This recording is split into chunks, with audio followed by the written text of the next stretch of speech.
Welcome to खारुताई channel. या व्हिडिओमध्ये आपण अकाउंटिंग कॉन्सेप्टचं डेफिनेशन, इम्पॉर्टन्स आणि गेल्या 12 व्हिडिओजमध्ये जे अकाउंटिंग कॉन्सेप्ट्स घेतले त्याची समरी घेणार आहोत. Meaning and importance of accounting concepts. Accounting is means of communicating the results of business operations to various parties interested in or connected with the business. अकाउंटिंगने होतं काय तर जे इंटरेस्टेड पार्टीज आहेत, जे बिझनेसशी कनेक्टेड आहेत असे युजर्स, त्या लोकांना अकाउंटिंगमुळे बिझनेस ऑपरेशन कसा चाललं आहे हे कळतं. हे त्यांना कम्युनिकेट केलं जातं by accounting, by financial statements. तर युजर्स कोण आहेत? जे इंटरेस्टेड इन और कनेक्टेड विथ द बिझनेस, हे युजर्स कोण आहेत? द ओनर्स, स्वतःला माहीत पाहिजे की स्वतःचा प्रॉफिट लॉस किती होतो आहे. Creditors, investors, banks and financial institutions, government किंवा अजून कोणी अदर एजन्सीज. तर त्यांना हे अकाउंटिंगमुळे कळतं की बिझनेसमध्ये काय काय चालू आहे, बिझनेस ऑपरेशन्स कसे चालू आहेत. It is rightly called as the language of business. Obviously त्यांना रिझल्ट्स अकाउंटिंगमुळे कळतं, तर it is also it can be called as language of business. Accounting is not only associated with business but also with everybody who is interested in keeping an account of the monetary transactions. म्हणजे आपण आपल्या individual लाईफमध्ये पण आपल्या किती आले किती गेले हे आपण सगळा मॉनिटरी ट्रान्झॅक्शन्स, फ्युचरमध्ये रिटायरमेंटला किती पैसे जमले पाहिजे वगैरे हे सगळे आपण अकाउंटिंग करतो, अंदाज लावतो. आले किती गेले किती, पुढचं काय प्लॅनिंग वगैरे आपण हे करतोच. तर अकाउंटिंग त्यासाठी गरजेचं आहे. आत्ता आपल्याकडे आहे किती हे माहीत पाहिजे, त्यामुळे तरच आपण पुढचं प्लॅनिंग वगैरे करू शकतो. Generally the term accounting refers to financial accounting. Generally आपण फायनान्शियलचंच अकाउंटिंग करतो. आणि आता हे डेफिनेशन तर आपण किती वेळा बघितलं असेल आत्तापर्यंत. Book keeping in accountancy is an art of रेकॉर्डिंगमध्ये म्हणजे आपण जर्नल एंट्री पास करतो. क्लासिफाईंगमध्ये आपण लेजरमध्ये पोस्टिंग करतो. कुठल्या अकाउंटमध्ये अकाउंट आयडेंटिफाय करून त्याच्यामध्ये पोस्टिंग करतो. आणि समरायझिंग म्हणजे अकाउंटची टोटलिंग करून आपण त्याला ट्रायल बॅलन्समध्ये समराईज करतो. तर transactions of business concern in a systematic manner. Systematic म्हणजे आपण डबल एंट्री सिस्टम वापरून सिस्टमॅटिक मॅनरमध्ये आपण बुक्स मेंटेन करतो. Importance of accounting concepts. आता अकाउंटिंग कॉन्सेप्टचं इम्पॉर्टन्स काय आहे? अकाउंटिंग कॉन्सेप्ट्समध्ये मुळे फायनान्शियल स्टेटमेंट्स रिलायबल बनतात. रिलायबल फायनान्शियल स्टेटमेंट्स, त्याच्यावर विश्वास ठेवण्यासारखे फायनान्शियल स्टेटमेंट्स बनतात.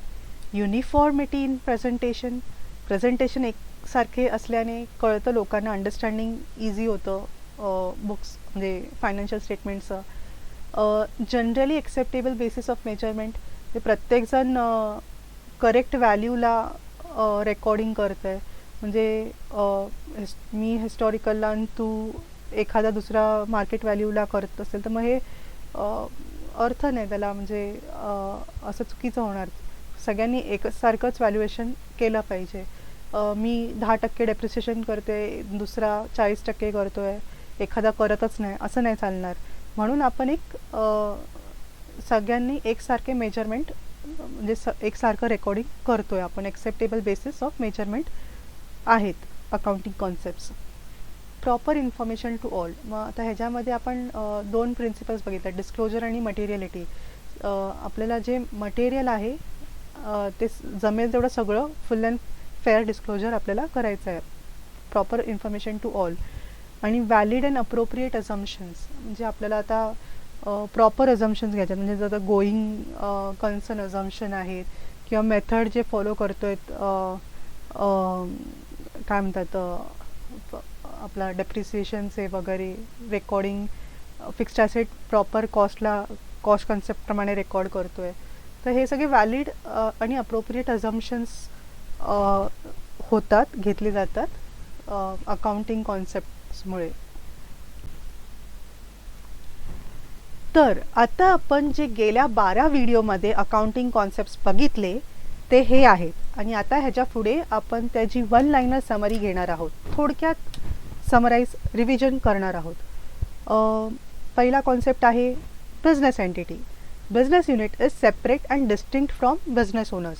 बिझनेस आणि बिझनेस ओनर हे वेगवेगळे आहेत फॉर अकाउंटिंग पर्पज. त्यानंतर मनी मेजरमेंट.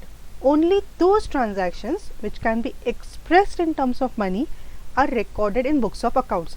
असे ट्रान्झॅक्शन्स जे पैशात मोजता येतात, जे मनीमध्ये मांडता येतात, असेच ट्रान्झॅक्शन्स आपण बुक्समध्ये रेकॉर्ड करतो. तिसरा कॉन्सेप्ट आहे cost concept. Assets are recorded at historical cost, that is acquisition cost. Acquisition cost काय असतं हे आपण त्या व्हिडिओमध्ये डिटेलमध्ये बघितले आहे. त्यानंतर आहे कन्सिस्टन्सी कॉन्सेप्ट. आपण अकाउंटिंग पॉलिसी कसे फॉलो केले पाहिजे तर कंटिन्युअसली अँड कन्सिस्टंटली. जर डिफरन्स म्हणजे जर चेंज इन अकाउंटिंग पॉलिसी असेल तर त्याला आपण डिस्क्लोज करतो. नेक्स्ट कॉन्सेप्ट आहे conservatism. Anticipate no profits and provide for all possible losses. म्हणजे काय, आपण सेफ खेळतोय, प्रॉफिट बुक नाही करत आहे उगाचच, आणि खर्च काय होण्याची शक्यता असेल तर ते लगेच बुक करून टाकतो.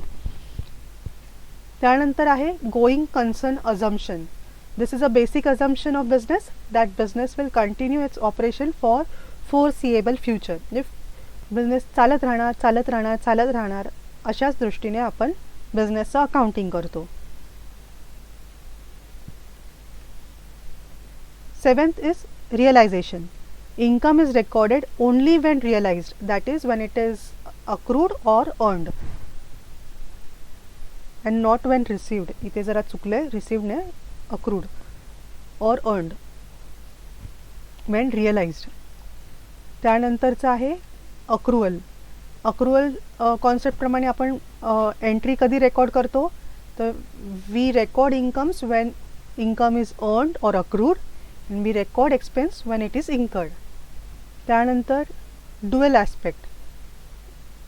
Every transaction or event has two aspects, that is dual effect. Debit amounts are always equal to credit amounts. Next is disclosure. We have to disclose full and fair information. We have to disclose all material information in the financial statements. त्यानंतर materiality. Disclose all material items that influences decisions of users of financial statements. एखादी गोष्ट significant असेल, relevant असेल तर ती disclose केलीच पाहिजे, आणि एखादी गोष्ट सिग्निफिकंट नसेल, इरिलेव्हंट असेल तर ती इग्नोर करायची.